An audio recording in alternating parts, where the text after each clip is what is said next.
Scholomance Academy is here, and that means it's time to review the priest cards. Starting off, we have Initiation. This is a 6 mana spell that deals 4 damage to a minion, and if you kill it, you can summon a new copy.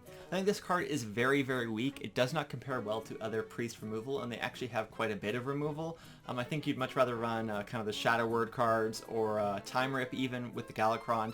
So I think this is a 1-star across both categories. Next up we have Wave of Apathy. This is a 1 mana spell that sets all of the enemy minions' attack to 1. I think this is reasonably strong as it has Cabal synergy where you can kind of steal their minions.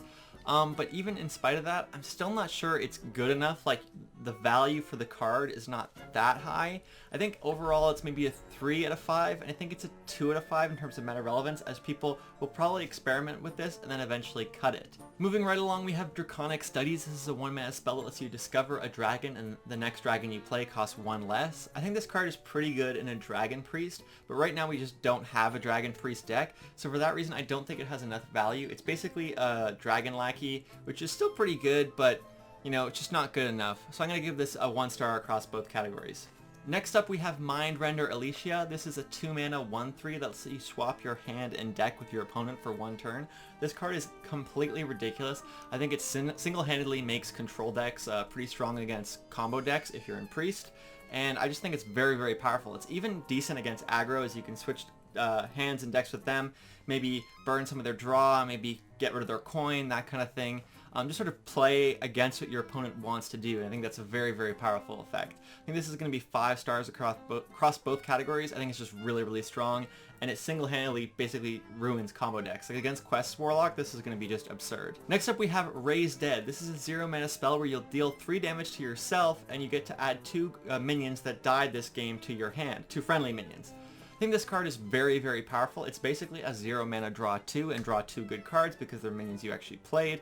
And it also has synergies with some of the other cards in the set. I think it's just super, super powerful, and I'm probably going to give it 4 out of stars across both categories. This is a card you definitely want to play.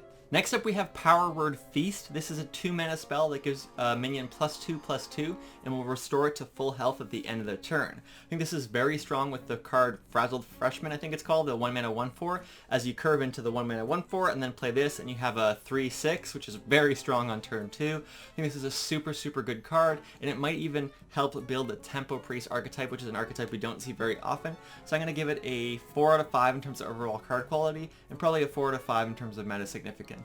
Next up we have High Abyss Allura. I think this card is quite a bit better in Paladin, as using a spell burst to cast a spell on this minion might not necessarily be nearly as good as in Paladin, as they don't have nearly as many buff cards. You'd have to cut a lot of your removal that you would usually be running. So for that reason I think it's going to get a 2 out of 5 in terms of overall card quality, as I don't think it fits with the Priest class very well, and probably a 2 out of 5 in terms of meta relevance as well. Moving along we have Devoured Pupil. This is again a Paladin Priest card. It's a 6 mana 4/5 Divine Shield, much like Sunwalker. I think it's pretty decent, and you'd probably be willing to play this, but I'm not as convinced that it would be as good in Priest.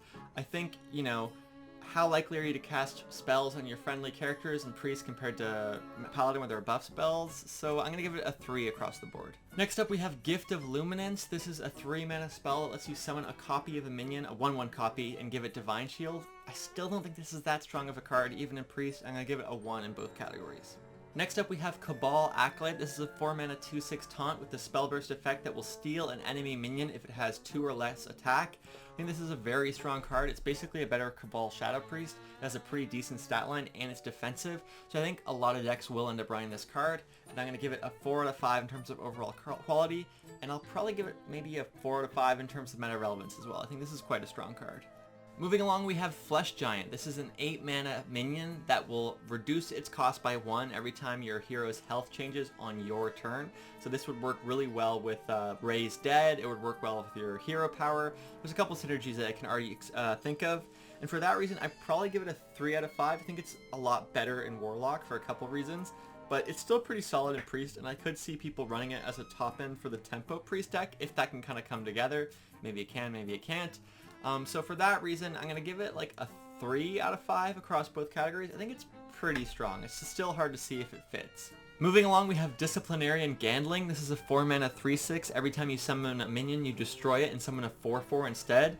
Again, maybe this works in a Tempo Priest. I think it's decent. It's hard to see how good that deck is, so I'm also going to give this a 3 out of 5 in terms of card quality. I kind of think you might not end up running this, or that the Tempo Priest might not work.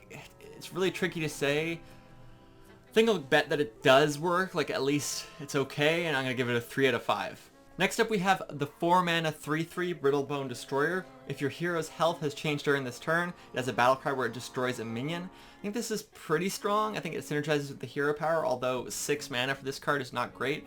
It does remind me of Vilespine Slayer across both classes, so I think it's pretty good for that reason. I think it's not hard to believe that you could get this to activate as Priest, and so for that reason I'm going to give it a 3 out of 5 in overall card quality, as I think it's a bit better in Warlock, and a 3 out of 5 in terms of meta relevance. Finally, we have the 1 mana 1/4 stat line of Frazzled Freshman. This is a very, very strong stat line. I think if this was in something like Warlock, we'd be freaking out because they're going to run crazy Zulok decks. But because it's in Priest, it's hard to say if it'll actually be good. Again, I mentioned this earlier, but the Power Word Feast, like 1 mana 1/4 into Power Word Feast, you get a 1 mana 3/6 on turn 2. Very, very strong, can trade into a minion quite effectively. However, is that enough to kind of get a Tempo Priest deck to come together? I'm not sure. I think the overall card quality is a 4 out of 5, but I think the meta relevance might be a 3 out of 5. And that's it for Priest. I think this is kind of a shorter review. A lot of the Priest cards, it's hard to tell if they're going to fit, but I do think the standout is probably Mindrender Alicia. That just is an insane card and might even get nerfed. Anyway, if you enjoyed the video, make sure to subscribe and check out my other reviews. I'll be doing a lot more content along the way.